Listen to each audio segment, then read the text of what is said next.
And We're we live. are live. And look at that, the product placement, Karen. That's so perfect. Wouldn't you like to have a Greenbook Yeti? Too bad, they're only for Too us. bad, No, I'm too joking. bad.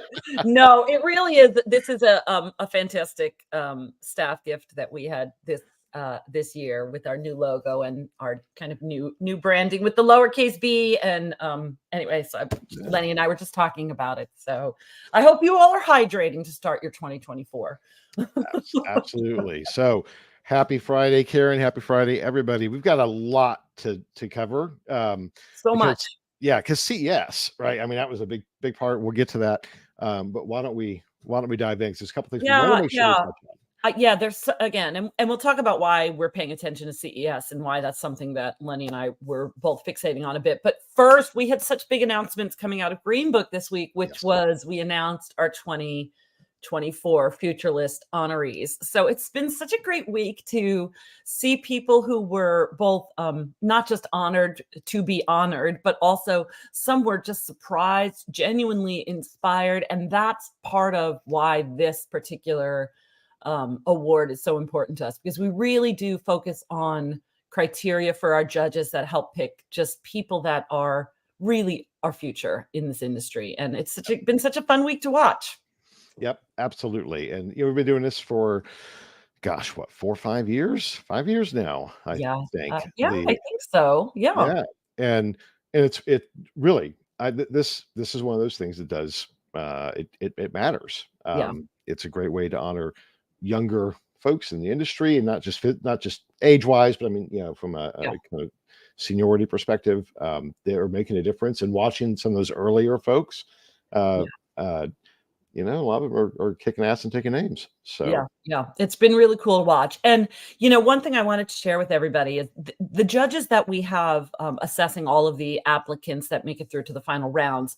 They have criteria that they assess people against. And so if somebody at your organization was not selected as an honoree, but they were a finalist, and you're trying to figure out why, what was it, it has a lot to do with that criteria.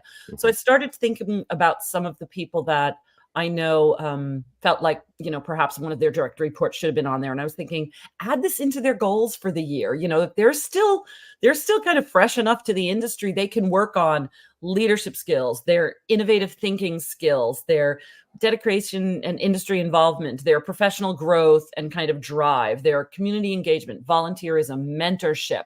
Those are the qualities that the honorees are really assessed against. So build it into their goals, give them opportunities if you want to kind of boost them up a little bit, because we can all benefit from the people in the industry that we elevate. So anyway, hats off to all of the honorees. We're really excited to hear from you on stage at an IIEX event later this year.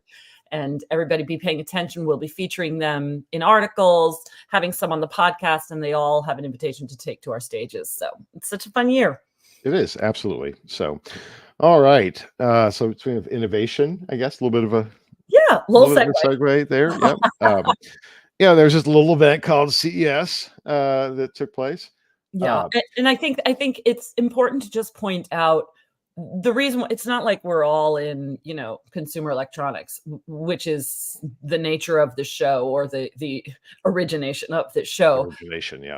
However, it has grown into something completely different. I think there were 100,000 people there this year, and it is much more consumer trend and manufacturing forward focused. It's really quite extraordinary what happens there.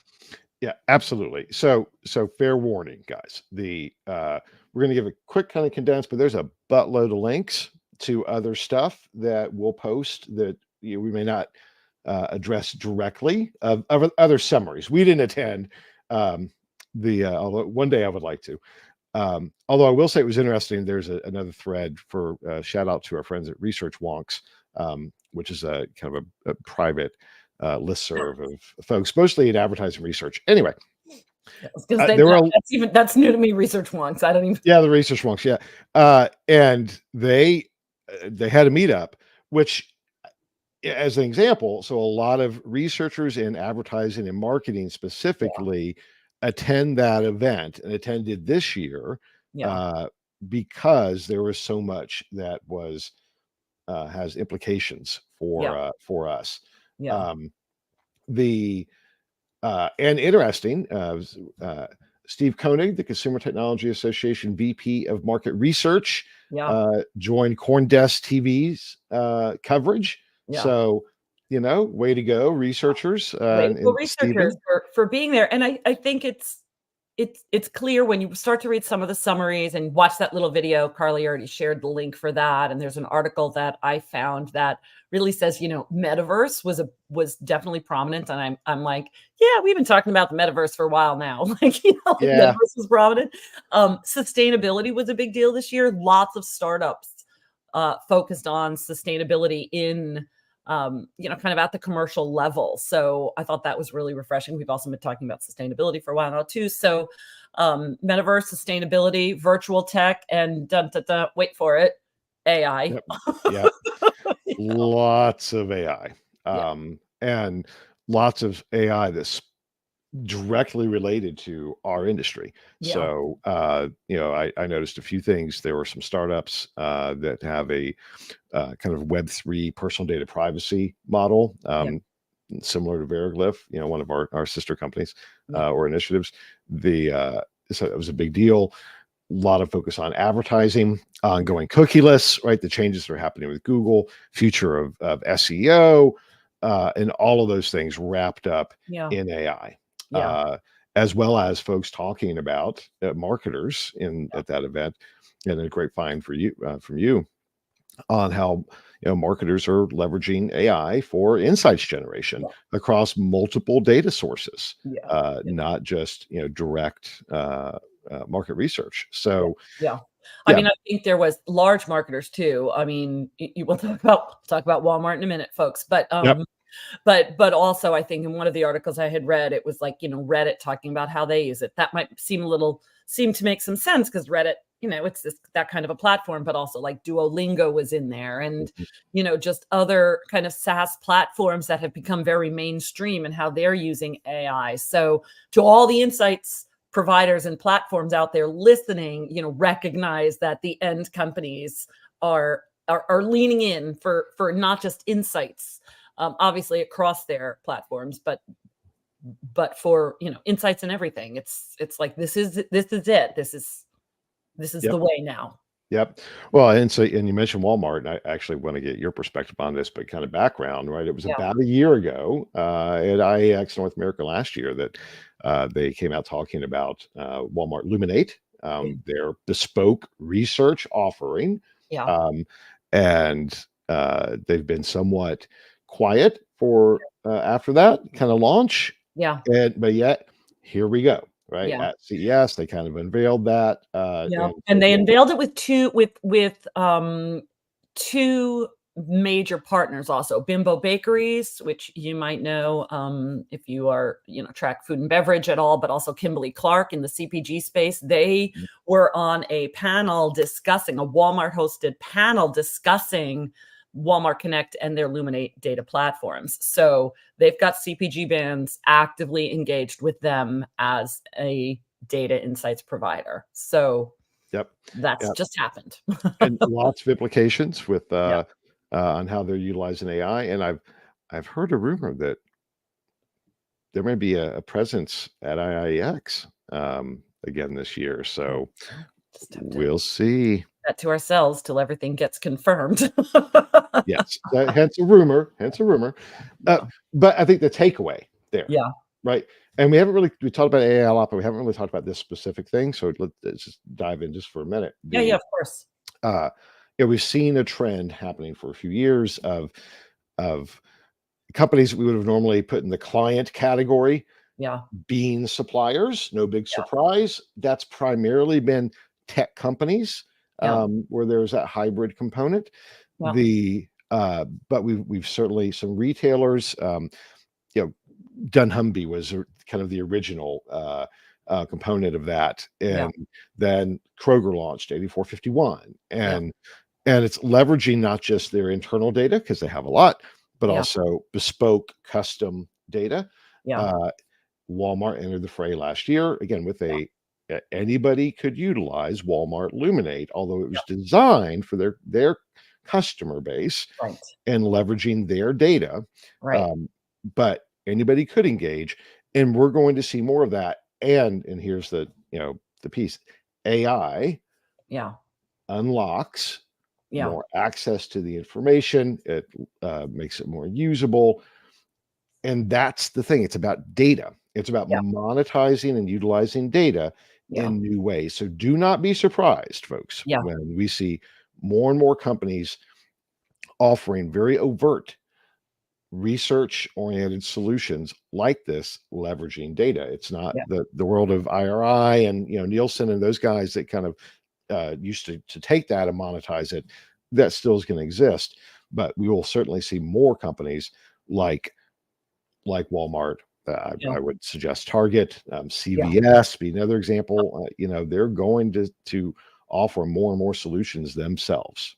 Yeah, and so not only for CPG companies that are looking for data, but the other sort of news that came out about Walmart in particular is how they're increasing, thanks to AI, their search functionality Yep. in their ecosystem, where you're not just going in there and searching for a product necessarily, but the example that I found in this article that Carly just shared is you can search for things like things needed for a football watch party, and it will give you suggestions. So you're not going in there saying need frozen wings, or you could, but you don't have to have a specific brand in mind. You can actually ask their Yeah. platform for help. So head-to-head competition against Google search on some level, but really interesting coming from a large retailer like that.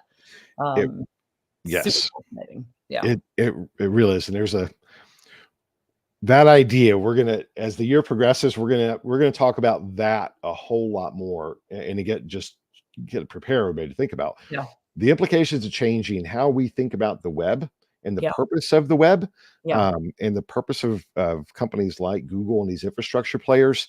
Yeah. AI changes all of that, and Yeah. if publishing content, and we've had conversations about that. There's Yeah. more and more. Um, and we saw at CES the launch of these AI assistants. Yeah. Now, I think the form factor they have right now sucks, but that's just my opinion. But the Ripe it'll, for improvement. Ripe for improvement. yes, it will get there. It will get there where it'll be Yeah. integrated in ways that we're not juggling multiple devices and stuff. And we'll just ask the question, and then it will connect to the appropriate marketplace to get to engage Yeah. as needed with Walmart or whatever, to go buy what you need or find the expert or whatever. That's where this is all going. There's Yeah. no mistake that that's where it's going, Yeah. and all driven by data, Yeah. which means research continues to have an opportunity to participate in helping to develop that. So, Yeah. which is probably a good. A good segue into research. Yeah. Yeah. So, we do like to kind of highlight everybody what's going on in our industry because that keeps you in the know, right? Mhm. So, a couple of big things happening. I haven't tracked this WPP and Kantar thing, so you can probably talk best to that because I read the article and I'm like, oh, I haven't tracked this all along. Like, why is that such big news for us? What WPP is examining a possible sale of its remaining stake in Kantar, reported by Bloomberg. So, what's up, Lenny? Well, there were two pieces of that. First, it was that they were looking at selling their media business, their media ratings business, Yeah. and that alone would be about $1 billion deal. Yeah. So, if anybody doesn't know, Bain came in, bought a majority stake in Kantar from WPP. WPP made, which is the kind of Uber conglomerate of all the ad agencies, still owns 40% stake. Yeah. Earlier this week was, all right, well, Kantar may sell their media business, or media ratings business. And then day before yesterday, WPP may sell their entire 40% stake. That would be a valuation of about 3.5 billion Yeah. overall. Well, the whole company, not just that 40%. So it's a big old deal. Yeah. But then the question becomes, one, companies don't float that type of stuff unless there's prospective buyers in Right. play. Right. For sure. Right. So there may not be a deal inked, but there is a deal in motion. Yeah. So there are prospective buyers identified and vetted and engaged. Yeah. Who would those be? Yeah. And that's an Somebody interesting with thought. a big wallet, right? Company with a big wallet. There So today, somebody with a big wallet. yes. So who Nick, Nielsen, that media business, maybe. Yeah. Um Ipsos, Yeah. Yeah. YouGov. Yeah. Well, Uh YouGov. Okay, let's just jump to YouGov right now because YouGov, two big things happened this week with YouGov. And mhm, I think that's really interesting also, just based on the type of company they are. But Tuesday, they completed its buy of Consumer Panel Services of GfK yep. for 315 million euro. Mhm, So, no small deal there. yep. And they also announced their acquisition of Knowledge Hound, data organization, data viz tool. The terms of that deal were undisclosed. But they're making some things happen over there. So that's really interesting. They are. And what's interesting is that these so I mentioned Ipsos and YouGov specifically, and I have no inside information here, guys. I Yeah, don't know. yeah, yeah. I'm just playing like Speculation. how I think it would go. But what's interesting about those two companies specifically is they are public companies. Yeah. And in this economic climate, particularly with rates, interest rates still being high, um, borrowing is costly. Now, Yeah. equity is costly too, Yeah. but public companies can raise capital outside of borrowing if they choose to via stock sales. And again, not saying that's what's going to happen, but it's interesting ideas of for deals of that size, of Yeah. significant deals, Yeah. are there possibilities of those type of companies playing a role in acquiring those assets and doing that?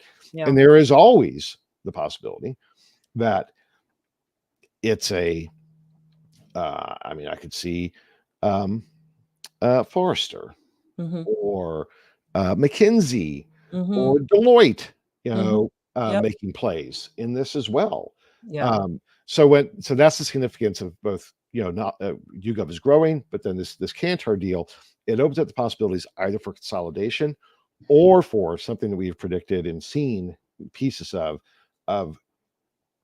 external companies we don't normally think of as research companies, but have been increasingly taking a piece of the pie from a Yeah. supplier Yeah. standpoint, making a play and acquiring those and formally having those options. So it's interesting times Yeah. Yeah.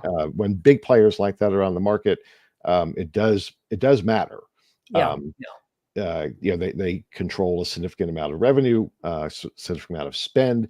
They have lots of different assets and resources, and it's indicative of where the future is going to be. So pay attention to what we see there, and pay Yeah. attention to the companies like YouGov that are making deals happen. Yeah. Yeah.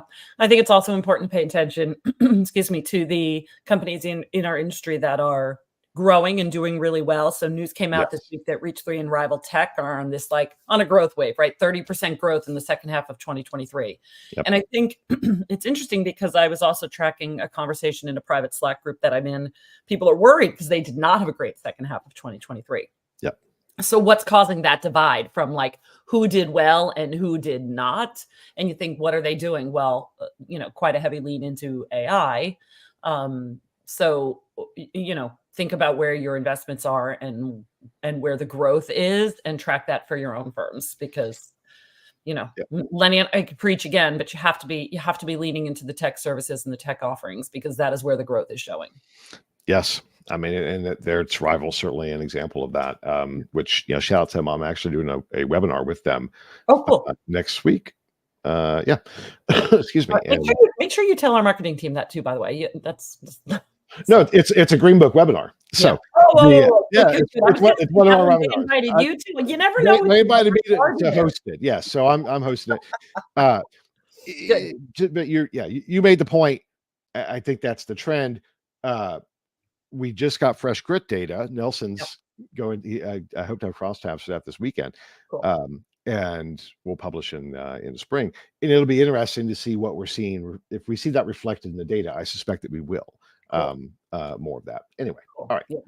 All right, that's really cool. Yeah, Carly, why don't we just throw up that list of upcoming webinars, because it would be great if people want to see what's going on there, since we just mentioned them. If you can Yep. find it, challenge. Yep. All right, cool. So let's just talk about this biometric stuff, because I don't want to not talk about that. So Yep. coming out of CES were sort of two other stories around biometrics and that feedback that biometric measures and biosignals bring. And one of them was this iMotions and Plux biosignals kind of partnership that I thought was really interesting, because I'd not heard of that yet, adding respiration signals to biometric feedback to be able to gauge feelings, emotions, happiness, anxiety, stress, sadness, like so much more than just eye tracking and heart rate. Really, really good stuff there. So I don't know if you have any more insight into that, but what a cool new biometric measure to add to response at the shelf. I mean, super cool. It's that's the issue of scalability. Yeah. So we've known that there were we bundle all this under non-conscious measurement, right? Yeah. And there's Yeah. lots of different varieties of that.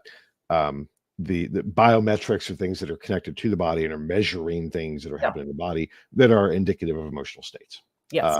The problem is you have to have something connected to the body. So, and we thought with the advent of wearables, that we would see more of that start to come into play.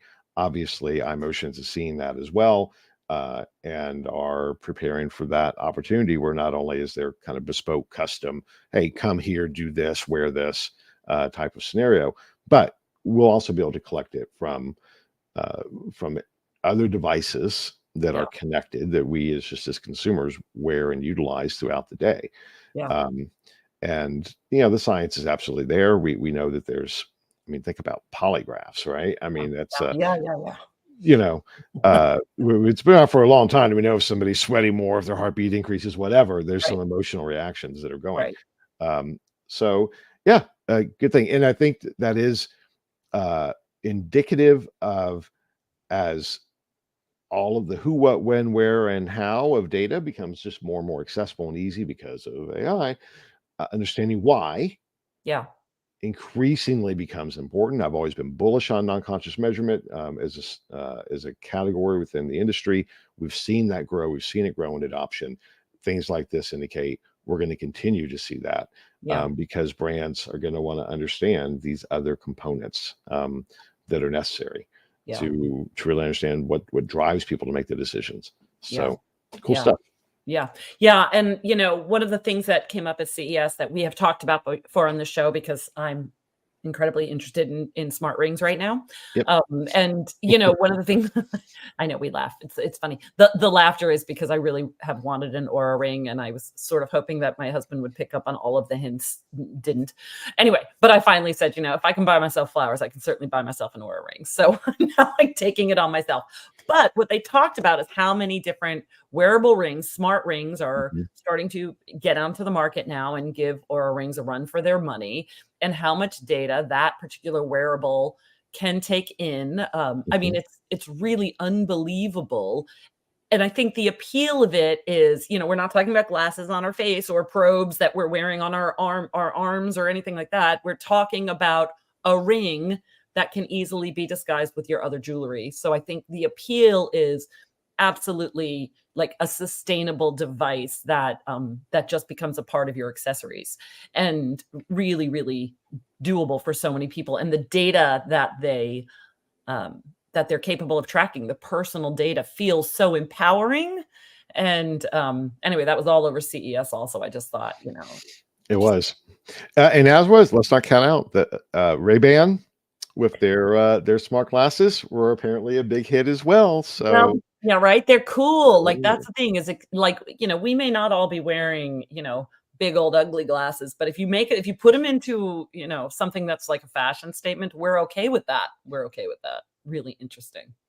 So much good stuff. So well, that goes into, before we go into our last little bit, I think we can squeeze in the Forbes article. So why don't you Yeah. I Yeah. loved this article because, first of all, qualitative researcher, I love a good question. But there was a Forbes article that came out this week that has kind of poses 4 big questions about consumer behavior that we all should keep in mind for the coming year. Maybe we should attempt to answer them ourselves. First one is, will consumers embrace generative AI, or will they reject it in favor of genuine human expression? So that's with your consumer hat on. Mhm. Are you there yet? Are you leaning in the way some of us early adopters are, or are you not using it for your personal use? What are mainstream individuals out there who aren't in our industry or aren't in the tech industry? What are they going to do? And that'll be really interesting to see. I mean, I know that, personally, I may be asking generative AI a lot, but, are my kids? Not yet. They're not there yet, and they're younger than me, and I thought they would have been there, but they're not as interested in it as I am. So that's interesting to me. And we won't let ours. Yeah. So Yeah. because it's interesting, you are more of an early adopter from a usage standpoint, and Yeah. I'm an early adopter observer. Yeah. I am still reluctant to Yeah. incorporate AI into my work or personal life, and we are Yeah. not letting our children utilize it yet. Yeah. So that's the Very question. interesting. I mean, I'm talking about things like, my daughter-in-law is a flight attendant, and she has 18 hours in Calgary, and I'm like, let's ask ChatGPT what you should do. Like, it is that simple. Like I have a random question that I don't really have the time or energy for a massive Google search to bring me to Mhm. travel sites and go to the Calgary Tourism Bureau and all that. So we just did, and she's sort of looking at me like, what are you doing? And then come up with a couple things she can do in just a few hours in Calgary. I love it for that use. I love it for answering the immediate question that I have that feels kind of random. Sure. Anyway, so that's how I'm having fun with it as a consumer, not what I Yeah. might be doing professionally. So Yeah. another question is, will consumers let companies step back from cause-based marketing, or will they start to demand even more? I thought that was really interesting, because will we be seeing more of that? Are consumers, I don't know, like the qualitative researcher in me wants to go out and start doing that work. What is happening? Is it nope, all bets are off. We're going full force into cause-based marketing and social responsibility being highly promoted, or is that going on the back burner for a while? Who knows? I don't know. Yep. Yeah. That's good. The trusting companies and brands, Yeah. or anti-corporatism and anti-consumerism take hold. I think it's a related topic. There is, lots of. I was going to say, of course you like that one a little bit, right? If you're like, what's going to happen there? That's interesting. Yeah. Which one? Yep. I don't know. And then the last one, which, the last question posed in this article is, will consumers continue to spend or to pull back? I think it's been really interesting because when we talk about, the economy, we think, what are they doing with all the inflation or in a potential recession? And they're not necessarily behaving the way we expect them to. So that'll be interesting to track as well. Yeah. Weird signals across the board. And maybe that's the great summary for just before we head into our last little bit here is, everybody thought 2024 was going to be a weird year. Yeah. All indications so far, only 2 weeks in, is it's going to be a weird year. And these are the types of things we don't have clarity on these questions. Yeah. Yeah. Right? We are in a period of cultural global flux. Yeah. Yeah. From a variety of kind of motivations, and we'll see. Yeah. Interesting times, and that's great for researchers. So it really. So let's keep them educated, shall we? Yes. Let's keep them educated. All right. We are not getting off this episode today without plugging 2 very important events coming up. Carly, let's hope this works. It does. Yep. Yeah. IAX Health. I've got health. And I've got IAX LATAM. So go ahead. Tell us a little bit about IAX Health. Lenny, you've got the notes. Well, health is February 1st and February 2nd. It's a virtual free for live participation. It's got case studies, all types of great stuff. Featured speakers are Chris Malone, founder of Fidelum Health, Elizabeth Jones, executive director of market research and competitive intelligence at Trustmark, Chuck Galley, lead research analyst, Independence Blue Cross. It's how to build an insights function, implement generative AI, of course, and to create cross-functional efficiencies across the board, physical and physiological data, some things we just talked about. Yep. This has been the little event that could for a very long time. And I'd say a little, I don't mean that in a disparaging way. It's a great, everybody who goes, participates, always says, IX Health is great. It's a kick-ass event. It's a couple hundred folks, all hopefully this year bigger because it's virtual. Focused on healthcare research. It's a big area of spend for the market. There's lots of investment occurring within healthcare. They're data hungry. It's a great way for the industry to focus on how we can answer questions for a very large constituency and do some good in the world as well. Yeah, absolutely. And we'll be sharing some incredibly helpful, useful, usable information.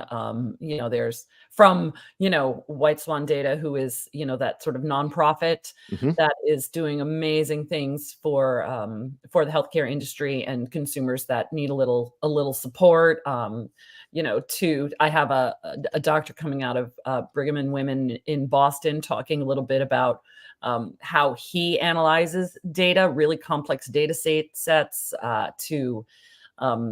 there's just so much more. So really good stuff, different mortality rates in the US and how we can learn from people who study that, like just really good stuff, friends. So last thing we're going to plug is the one that's on my side is however I can point to it.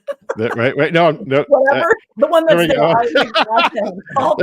there we go. Call for speakers went out. IAX LATAM is going to be held in Miami this year, September 25th and 26th. So September, Miami, not a bad place to be. We're focusing on understanding and connecting with the Latin American consumer in new and exciting ways with research technology. So we're not just talking about the Latin American consumer here, but also abroad in Latin American countries. So it's going to be, designed with tracks for both the companies here based in the US who are doing business down there, companies down there who are, here to learn from us. So kind of connecting, users of research and suppliers of research specifically focused on the Latin American market. So we're really excited about that. We're accepting those call for speakers through March 1st. We have a range of topics. So obviously, product development happening in LATAM regions, tailoring marketing strategies for the LATAM consumer, innovative research tools, et cetera, et cetera. But make sure it's applicable specifically to the theme for that market. Check out our call for speakers page. Carly already shared that. Certainly you just want to attend, be sure to sign up for the updates for when registration launches. So and I want to have just a little plug for that. So for those who don't know, the genesis of IAX was in Latin America. I was in Chile.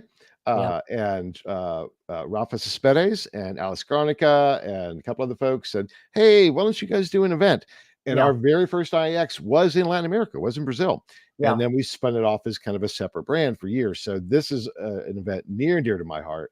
Truly, our Latin American partners have been instrumental for everything that's happened within Greenbook for the last 10 years. And so it's great to have it here in the US. It's never been.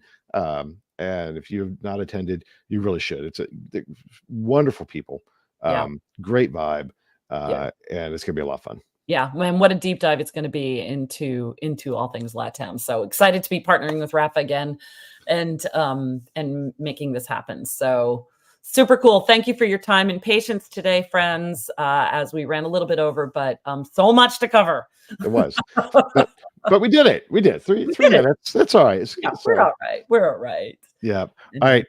Everybody, take care. Be well. We'll talk to you same time next Friday. Same time next Friday. Bye, everybody. Have a great weekend. Yes. Take care.